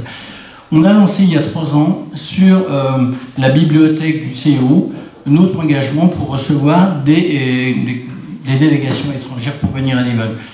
On nous avait bien dit, ça a peu de chances d'aboutir si vous n'allez pas vers les délégations, parce qu'il y a 400 sites qui sont référencés comme étant centre de préparation, il y en a 80 qui vont recevoir des délégations, et nous, à Divonne, on est les seuls à recevoir 10 drapeaux, donc 10 nations. Donc c'est quand même une performance. Si nous n'étions pas allés à Fidji avec Alexis, j'avais besoin de sa présence, parce qu'il a tellement de connaissances dans le milieu, il a vécu 12 ans aux États-Unis, lui, il sait comment négocier les contrats. Moi, j'étais là pour représenter Vincent, qui avait été, à l'origine, lui, invité donc, pour aller là-bas, lorsque le président de ONOC est venu en décembre boire le café avec nous, et donc il a invité monsieur le maire à venir à Fidji. C'était assez compliqué, et il m'a proposé d'y aller. Donc, en porteur du projet, ça semblait un petit peu logique. Pendant les 6 jours de présence où nous étions là-bas, c'était pas qu'une assemblée générale, c'était un congrès. C'est le congrès qui réunit toutes les commissions olympiques des 17 pays qui représentent l'Océanie. Nous n'avons pas arrêté de faire du lobbying, c'est-à-dire d'aller dans toutes les réunions qu'il y avait pendant ces 6 jours. On les a vraiment... on les a suivis de très près, mais eux étaient là aussi pour faire leur marché, ainsi de suite. Et on nous a effectivement permis cette ouverture d'aller discuter avec tous les présidents et les secrétaires généraux des comités olympiques. C'est ce qu'on a fait pendant 6 jours. On les a vus, on leur a expliqué tout notre plan, et 10 ont répondu favorablement, 2 ne peuvent pas parce qu'ils n'ont aucun athlète qualifié, donc c'est pas la peine. Tonga, puis un autre pays, les îles... moi je me souviens plus, en fait il y en a 2 qui ne peuvent pas venir. On a 3 autres encore pays qui peuvent venir, le pays New Guinea, Nauru et puis Samoa aussi. Donc on pourrait avoir éventuellement 13 drapeaux ici à Divonne au mois de juillet. C'est quand même une performance, c'est vraiment quelque chose d'exceptionnel en France. On peut se prévaloir à Divonne d'avoir vraiment ce bataillon d'athlètes qui vont venir. Là, aujourd'hui, on a exactement 74 personnes inscrites pour venir. Tous les athlètes ne sont pas qualifiés. Il peut y avoir jusqu'à 110 personnes. Moi, je mets plutôt la barrière vers 90 personnes, ce qui ferait quand même une délégation extraordinaire, vraiment magnifique. Et je peux vous dire que le travail qu'on a tissé là-bas, qu'on a construit, c'est payant maintenant, parce qu'on va avoir justement cette délégation qui va vraiment amener une couleur. En plus, ces pays, ils ont quand même un capital de sympathie qui est très fort quand même, parce que c'est ceux qu'on voit défiler lors de la cérémonie d'ouverture des JO, avec des fois ils sont 1, 2, 3, mais des gens charmants, mais vraiment exceptionnels. Par contre, par rapport à l'Europe, par rapport aux États-Unis, eux ne négocient pas les choses comme nous. En fait, eux, ils vivent un petit peu à un rythme qui est beaucoup plus long. Et il nous avait dit d'ailleurs, depuis le début, on savait que, oh là là, on dit Dany, ça ne sera pas avant l'AG qu'on pourra te dire quoi que ce soit. D'abord parce que tous les athlètes ne sont pas qualifiés, et puis parce que ONOC n'a pas, il ne peut pas obliger les comités indépendants de chaque île de venir. Ils peuvent très bien dire, Fidji peut très bien dire, on ne vient pas, on s'en fout, on a trouvé autre chose, on y va ailleurs. Mais finalement, c'est ONOC qui a dit, à Divonne, on a un lieu exceptionnel, c'est là qu'il faut aller. Et donc c'est cet engagement qu'a répété le docteur Mitchell. Vous parliez, est-ce qu'ils ont fait des coms là-bas? Allez regarder le Fidji Time, allez regarder des vidéos, j'en ai plein, on pourra les passer, où ils ne parlent que de Divonne. C'est-à-dire, en Océanie aujourd'hui, et surtout après notre passage pendant une semaine là-bas, il faut dire que Divonne là-bas, ils savent tous où c'est, ils savent tous ce qu'il c'est, et ils se réjouissent de venir. Voilà, donc, globalement, c'est une satisfaction d'être allé là-bas, de ramener ça. Alors oui, évidemment, ça a coûté un billet d'avion, parce que là-bas, j'étais invité. Hein, j'ai rien payé. Jacqueline, elle m'a demandé est-ce que ça ait des frais à rembourser. Je dis rien du tout, tout a été pris en charge. Donc, on veut dire, il n'y a que le billet d'avion. Maintenant, la présence d'Alexis, lui, c'est un businessman. Il travaille, donc il a donné 10 jours de son temps sans se faire rémunérer. Et tout ça pour nous aider. Pourquoi? Parce qu'il est Divonnais, il aime sa ville, il aime le sport, et puis il serait content que Divonne rayonne avec des athlètes olympiques. On avait dit, vous m'aviez dit, Amaury, ça serait bien quand même que tu aies un peu de budget pour faire venir des athlètes de haut niveau. Là, on va faire venir 70 athlètes olympiques. C'est quand même pas mal. Après la venue de Marie-Jo Pérec et puis la venue de David Douillet. Donc, moi, je suis absolument satisfait. Maintenant, qui est dans les contrats qu'il n'y a pas de clause d'annulation, ceci, cela? On n'est pas du tout parti dans le fait qu'il y ait une annulation. Il peut y avoir un athlète qui va se blesser. Ils ont tous signé, les DPI ont signé quand même la lettre d'engagement, quoi ils venaient. Donc voilà. Maintenant, il va y avoir beaucoup de travail à faire parce qu'il faut les pousser un petit peu, il faut être derrière eux tout le temps, mais ça se fera. Ça se fera dans des conditions, on va tout mettre en place. Alors, c'est pas Dany de Rennes, je suis peut-être, oui, le référent sur ce projet, mais il y a toute une équipe. D'abord, je remercie tous les membres du conseil municipal qui étaient là la semaine dernière pour m'avoir soutenu comme ça, et je sais que tout le monde est derrière moi, et j'espère que tout le monde l'est, parce que c'est quand même unique de pouvoir recevoir des délégations olympiques. Unique.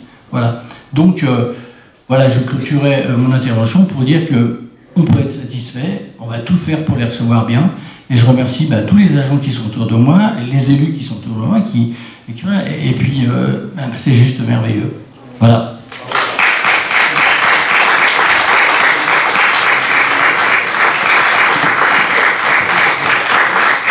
Merci Dany du coup pour ces réponses. Je crois que c'est tout bon, il avait un droit de réponse. Non mais il avait un droit de réponse, monsieur Guibert. Voilà. Je continue, puis vous reprendrez la parole quand je continue si vous voulez dire un point là-dessus. Ensuite, décision 74. C'est celle relative au TAD, du coup, au transport à la demande, ou en tout cas à un niveau de service interne à Divonne-les-Bains pour desservir les hameaux et le centre-ville. Donc en fait, il y a deux questions, une du groupe uni, une de votre groupe. Du coup, je vais faire une synthèse de la réponse. Le groupe uni, vous me dites, ce projet de TAD enterne-t-il la navette électrique? Comment feront les personnes sans smartphone, souvent âgées? Puis monsieur Guibert, vous nous demandez des détails sur les tranches optionnelles et sur les tranches fermes. Donc en fait, comme on l'a indiqué, notre objectif, c'est de mettre en place un transport public à l'intérieur de la ville qui permette de desservir en fait les secteurs éloignés du centre-ville, notamment qui n'ont pas accès au transport public. On a essayé une navette électrique durant 2 années, notamment en lien avec l'activité thermale, mais globalement l'activité estivale.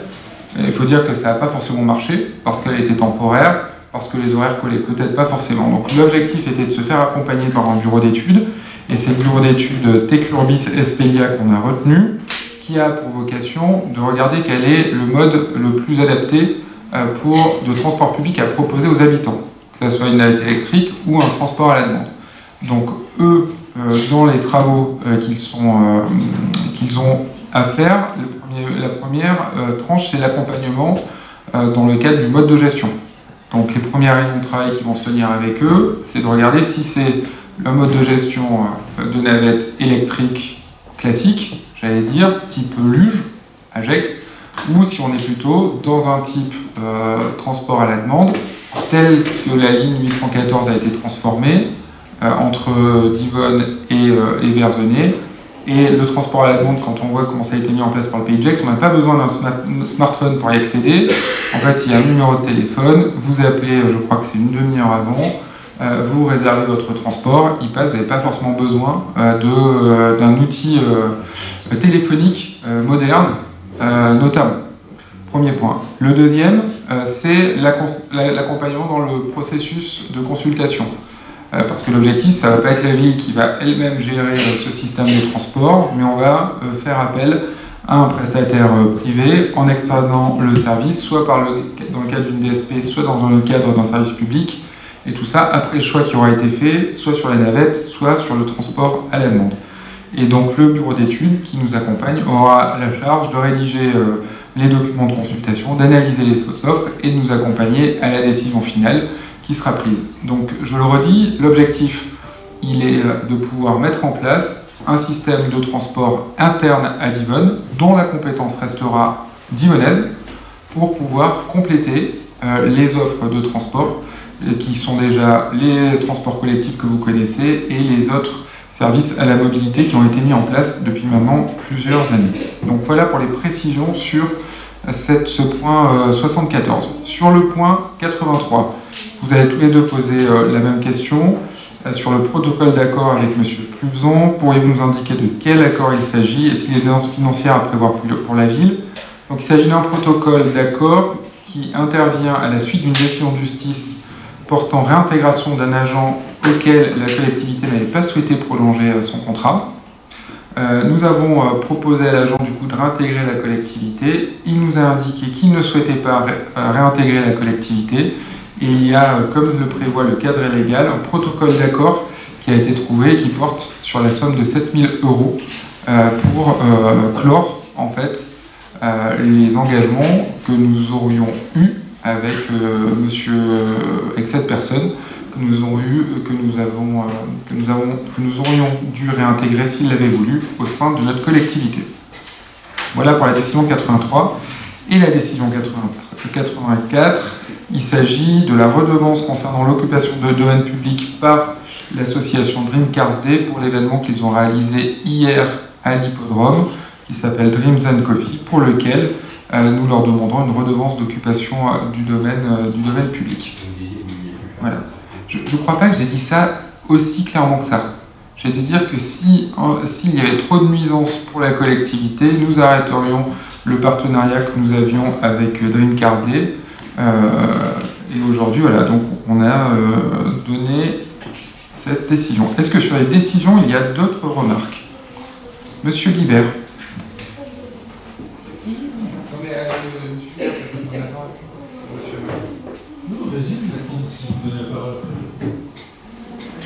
Oui, je voulais juste répondre à Dany en fait. Je connais ton engagement pour développer ces projets et je t'en remercie. Je sais que c'est des gros boulots. Tu sais que moi j'essaie de, et j'en ai parlé plusieurs fois, j'essaie que je pousse pour qu'il y ait des budgets parce qu'on est capitale du sport et du bien-être, donc je pense que c'est intéressant. J'en ai déjà parlé 2-3 fois en conseil. Je pense que c'est important qu'on ait des ressources propres à ces budgets. Donc voilà. Déjà, je voulais te soutenir sur l'ambition. C'est ce que j'ai dit à plusieurs reprises. Hein. Maintenant, il est légitime de poser des questions. Là, j'ai eu des réponses, donc je te remercie. Non, mais bon, quand je parlais d'Hidalgo, c'est qu'il y avait un doute. Maintenant, le doute est levé, donc merci. J'aimerais que la transparence soit totale aussi, parce qu'il y avait également, je crois, des frais pour Alexis Gros-Piron, donc puisqu'on a proposé un mandat hein, pour les 4500, enfin, monsieur le maire a signé une décision pour allouer une certaine somme à monsieur Gros-Piron, donc ça sera intéressant de savoir si ça couvre le voyage, si ça couvre également d'autres choses, donc ça c'est la première chose. La deuxième chose, sur l'ambition, je pense que si on veut vraiment faire rayonner Divonne, il aurait été bien, c'était un peu l'objet de mon intervention, qu'il y ait des obligations un petit peu contractuelles où eux-mêmes s'engagent dans la communication. Alors tu dis qu'ils vont communiquer aux Fidji, ils vont communiquer là-bas, c'est très bien, mais malheureusement on a assez peu de touristes qui viennent des Fidji. Ce qui serait intéressant, c'est qu'on communique ici et qu'ils nous aident aussi, parce qu'eux ils ont des outils de communication. eux, ils ont qu'il y ait des choses qui soient faites en commun et qu'ils ont aussi des obligations par rapport à ça. Alors, voilà. Et puis sur la forme, tu parles de contrats additionnels. Donc là, dans les réponses que j'ai eues, on m'a parlé de 2 conventions, de la convention Office du tourisme et de la convention ville. Il y a peut-être d'autres contrats à venir, enfin, de ce que j'ai compris. Voilà, j'aurais aimé avoir précisé ça. Je pense qu'on fera le bilan une fois qu'on aura la certitude du nombre d'athlètes et on fera un bilan financier. Ça n'appelle pas forcément de réponse complémentaire. On est très satisfait en tout cas que l'expression d'aujourd'hui soit totalement inverse de celle de la semaine dernière. Voilà. Mais c'est le charme de la politique. Maintenant, je vous propose que l'on passe aux réunions. Monsieur Emery, allez-y, pardon. Très bien. Juste pour rebondir, parce que je voulais intervenir sur autre chose, je voudrais quand même faire un petit mot sur Terre de Jeu. C'est un sujet je pense qu'on a tous à cœur, Denis. Je pense que et ton engagement a toujours été reconnu et salué. Je pense qu'il ne faut pas que tu doutes de ça une seule seconde. Je pense que s'il y a des questions, c'est juste parce que ça soulève des questions, parce que c'est financier, parce qu'on se demande comment ça se passe, parce que voilà, tout ce qui se passe en ce moment sur ce sujet intéresse et qu'il n'y a pas toujours eu des forums de discussion propres pour pouvoir les aborder. Au passage, c'est quand même dommage qu'initialement il y avait un groupe de travail sur Terre de Jeu qui a disparu. Ça aurait pu être un bon forum pour justement répondre à ce genre de questions et éviter des polémiques potentiellement inutiles. Bref, en tout cas, merci pour ton engagement et on espère que ce sera totalement fructueux. Je voulais juste revenir sur le point de la navette. Ça c'est pareil, c'est un sujet auquel on tient tous, un sujet dont on a demandé de discuter dans plusieurs commissions. Je ne sais pas dans laquelle finalement ce sera retenu, si c'est en finance, si c'est en économie tourisme, si c'est en Trémode. Très bien. Parce qu'effectivement, quand on lit les délibérations ou les réponses, on a l'impression parfois que les décisions sont déjà prises. Probablement que c'est une perception, et une mauvaise perception. Et c'est pour ça qu'on redemande, s'il vous plaît, qu'on prenne le temps d'un échange complet, qu'on ne tire pas des conclusions trop hâtives à ce sujet, et que voilà, que ce soit travaillé ensemble. Si c'est le groupe de la commission Trémode, très bien. Commission Trémode, je ne sais pas quand est-ce qu'on a une prochaine commission, on n'en a pas toujours fréquemment, donc ne tardons pas du coup à se revenir en Trémode pour en parler. Merci. Du coup, ensuite j'ai reçu des questions diverses, écrites. Une question sur le départ de Pascal Rochard qui entraîne des modifications de poste, adjoint à la commune, présidence de la commission culture, poste de l'agglo, membre de la CAO. Donc comme je vous l'ai indiqué, aujourd'hui la démission de Mme Rochard n'est pas effective. C'est la réception du courrier de la préfecture qui vaut démission. C'est la raison pour laquelle nous n'avons pas accueilli ce soir Séverine Limon, qui est la prochaine sur la liste d'Yvonne Débat naturellement, qui entrera au conseil municipal. Donc on vous proposera une réorganisation de l'exécutif, des commissions, des représentations externes au prochain conseil municipal qui est prévu le 21 mai prochain, si je ne me trompe pas sur la date. La deuxième question écrite était une question écrite sur la CAPG vient de verser 15 millions d'euros à la SPL afin de pouvoir d'aider à éponger la dette. La commune de Divonne doit-elle s'inquiéter de la situation critique des finances du projet de Tarinov?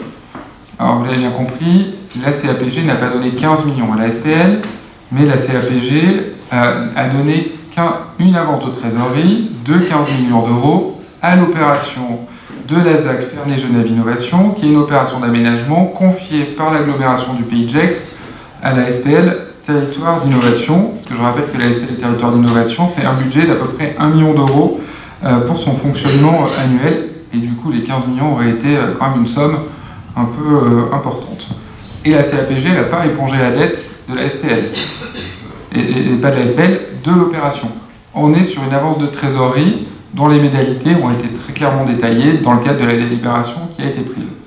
Elle doit nous permettre de pouvoir passer le décalage de recettes et de dépenses par rapport aux dépenses que connaît l'opération, avec des reversements qui doivent intervenir entre la ZAC, Ferney-Genève Innovation et la SPL, d'ici à 2028, avec une renégociation de la dette, qui doit intervenir d'ici le mois de juillet prochain. En l'état, et en tant qu'actionnaire, la situation vis-à-vis de la ville de Divonne-les-Bains n'est pas en risque, parce qu'aujourd'hui, on n'est pas sur une défaillance de paiement de la SPL, on est sur des problématiques de trésorerie de l'opération, et l'opération est portée par l'agglomération du Pays de Gex, principalement. Voilà.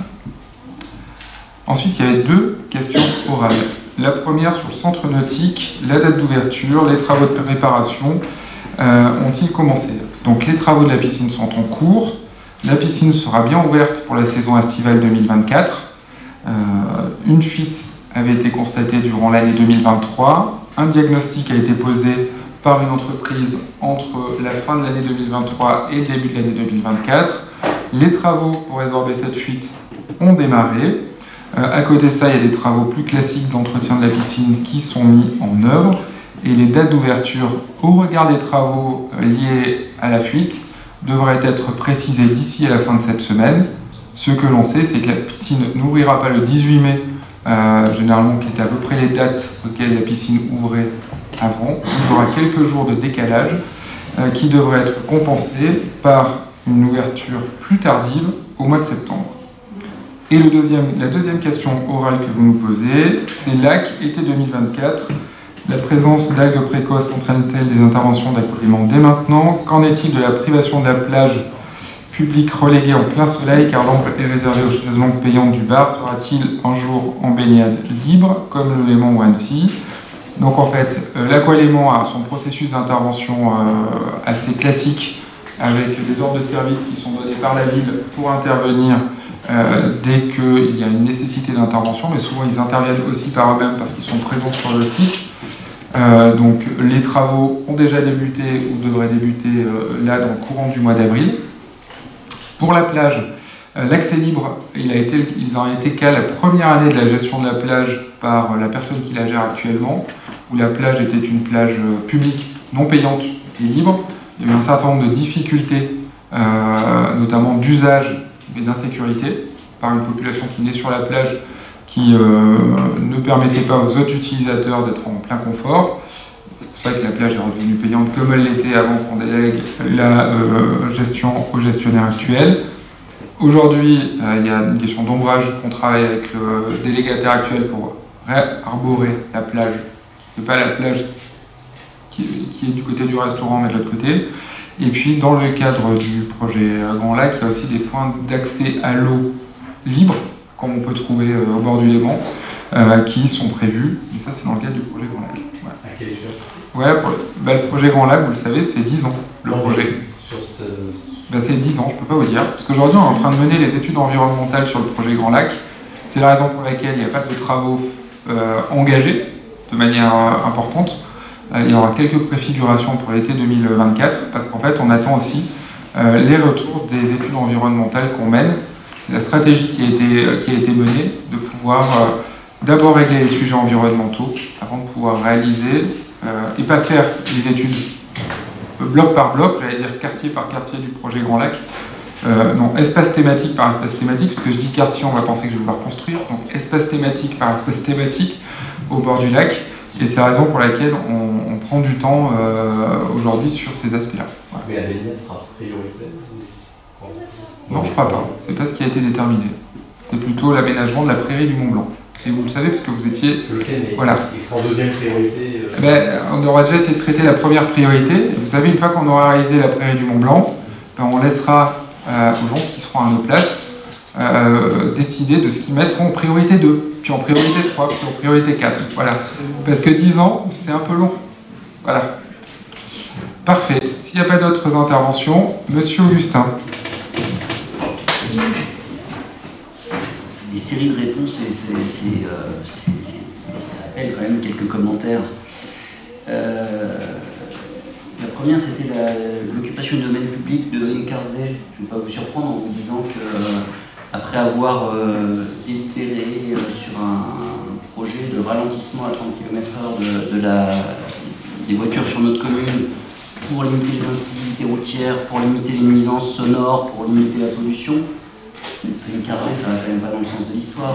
Moi, je veux bien que ça fasse plaisir à certains, mais on peut pas être incohérent à ce point-là. Donc, enfin voilà, on en a déjà parlé, je ne vais pas prendre trop longtemps sur le sujet, mais c'est quand même très décalé par rapport à ce qu'on s'est dit la semaine dernière, le mois dernier.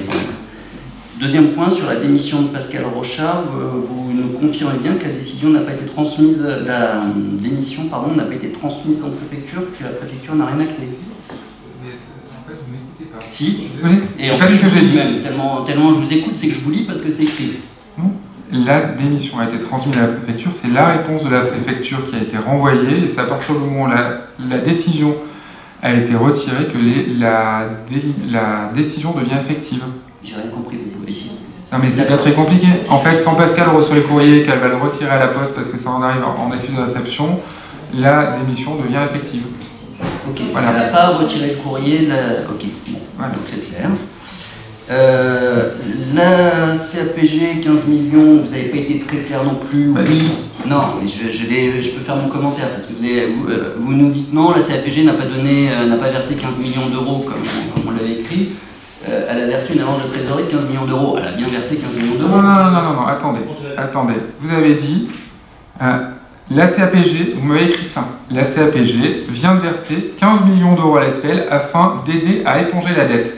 Oui. Ben, c'est pas du tout ça. Ok. Alors, c'est une avance de trésorerie. Non, mais je ne vous interromps pas. Quand je vous mets juste devant vos contradictions. C'est vos contradictions à vous. Non. Donc, vous nous dites, le point c'était que la CAPG venait de verser 15 millions d'euros. Alors, oui, c'est pas pour éponger la dette, c'est pour la trésorerie. Oui. Ok. Vous nous dites que sinon, qu'il n'y a pas de défaillance. Et vous savez qu'aujourd'hui, les entreprises du secteur privé, par exemple, qui n'ont plus de trésorerie, il y en a plein post-Covid, parce que les conséquences, elles sont maintenant. Les entreprises qui n'ont plus de trésorerie, elles sont en défaillance, en défaut de paiement. Parce que la trésorerie, ça ne sort pas d'un chapeau magique, il n'y a pas d'argent qui amène 15 millions comme ça. 15 millions sur le budget de la SPL, de Terinov, de qui on veut, c'est beaucoup d'argent. Pour le budget de l'aglo, c'est beaucoup d'argent, c'est plus que le budget rassemblé de l'aménagement et du transport. Donc quand on parle des sujets de transport sur lesquels on ne peut pas investir parce que sinon il faut densifier, etc., on se dit finalement de l'argent, il y en a peut-être quand même un peu à la CAPG. Si on voulait se donner des priorités, on pourrait peut-être avoir des priorités différentes. Donc vous avez l'impression que c'est pas très grave de mettre 15 millions de trésorerie au projet Terinov. Oui, c'est très grave. Enfin, c'est dans le monde privé, dans le monde économique réel, c'est la défaillance, c'est l'arrêt de la société. Et en tout cas, les dirigeants de la société, ils sont remerciés, a priori, sans indemnité. Et bah, rien. Non mais en fait, vous dites que je suis... En gros, monsieur Augustin, votre raisonnement, allez jusqu'au bout de votre raisonnement. Non, je ne demandais pas votre démission, voilà. C'est pas le sujet. Ben, si, parce que c'est ce que vous insinuez. Vous insinuez un problème de compétence. Vous dites que les gens qui sont en échec, ben, ils sont remerciés. Je ne vous pas ça, je vous dis dans le secteur privé, je sais bien que l'SPL, c'est pas une société privée. C'est une société privée à capitaux publics. Ok. Donc vous n'avez pas dit ça de manière innocente. De quoi? Vos remarques, elles non, vous avez vu, je me suis même trompé parce que je ne suis pas un expert comme vous, je suis pas aussi bon technique, je pensais que c'était vous savez, la gestion de la SPL est une gestion dans laquelle on a des élus de Divonne qui y siègent. L'ensemble des collectivités du territoire ont été associées à l'ensemble des décisions qui ont été prises depuis maintenant le mois de novembre jusqu'à la dernière délibération du conseil d'agglomération, parce qu'il y a eu 2 délibérations. Vous vous inquiétez aujourd'hui de l'avance de trésorerie de 15 millions qui a été votée il y a maintenant quelques semaines. Vous auriez pu faire exactement la même remarque sur l'avance de trésorerie qui a été accordée par l'agglomération du Pays de Gex au mois de décembre dernier. Je crois qu'on vous a interpellé à peu près à ce moment-là. En tout cas, on ne va pas le faire tous les mois non plus. Il ne s'agit pas tellement de vous interpeller d'ailleurs à titre personnel, il s'agit de parler de Divonne comme une actionnaire de la SPL, et c'est en ça que ça intéresse le conseil municipal, je le crois. Au-delà de ça, on a un projet qui est quand même assez parallèle à ce qui se prévoyait en tout cas sur la ZAC de Ferney, et ça laisse des interrogations par rapport au déroulé potentiel du quartier de la gare. Si vous me permettez de répondre, la grosse différence, c'est qu'en fait, il n'y a pas... Est-ce que vous déroulez 5 points d'affilée, on ne peut rien dire? Mais monsieur Augustin, c'est moi qui préside la séance, donc si ça ne vous va pas, vous coupez votre micro, puis vous rentrez chez vous. Non mais sérieux, enfin, à un moment, laissez-moi, je vous réponds, vous m'agressez de manière régulière, en tout cas, vous me posez des questions. Donc si ça ne vous va pas, voilà. Donc je finis par répondre. Et la différence entre le projet de Ferney-Voltaire et le projet de Divonne-les-Bains, c'est qu'à Divonne-les-Bains, 80% des terrains étaient des propriétés publiques, et à Ferney-Voltaire, 90% des terrains étaient des propriétés privées. Ce qui nous a conduit. Vous êtes un non-démocrate. Monsieur Augustin, c'est vous qui quittez la séance, c'est pas moi. Non, vous m'avez congédié. Je vous ai congédié. Très bien. Monsieur Guibert. Ah, vous faites comme vous voulez, le groupe uni. Voilà. Monsieur Guibert.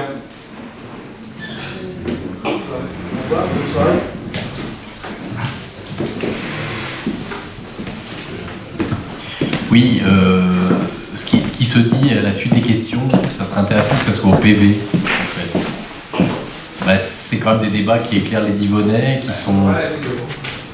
C'est ce qu'on a dit tout à l'heure en démarrage de conseil sur la nature... Oui, mais c'est suite aux questions, en fait. C'est-à-dire que quand il y a des questions, il y a des réponses, et je pense que c'est intéressant pour la clarté des débats d'indiquer ces points d'échange, en fait. En fait, il y a des réponses, donc on remettra les réponses qu'on vous a transmises. Ouais. Et ensuite, on vient de dire que en fait, la qualité du PV, vous la trouviez pas bonne. Je vais juste finir. La qualité du PV, vous la trouviez pas bonne. Donc du coup, on a décidé, je l'ai dit tout à l'heure, de faire des PV plus succincts qui donnent les positions de chaque groupe.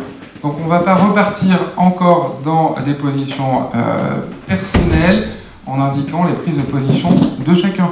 Pour cela, il y a la vidéo. Ouais, je pensais qu'on allait remettre les positions des groupes, mais... Oui, mais les positions des groupes. Mais aujourd'hui, les positions des groupes, on les a à travers vos questions. Oui, mais comme les questions sont incomplètes, certaines fois, il y a des ajouts qui peuvent être faits. Voilà, c'est ça que je veux dire. On verra comment le prochain PV sera rédigé. Vous aviez d'autres remarques, monsieur Guibert? C'est tout, non. Si ce n'est pas le cas, on se donne rendez-vous le 21 mai. Bonne soirée.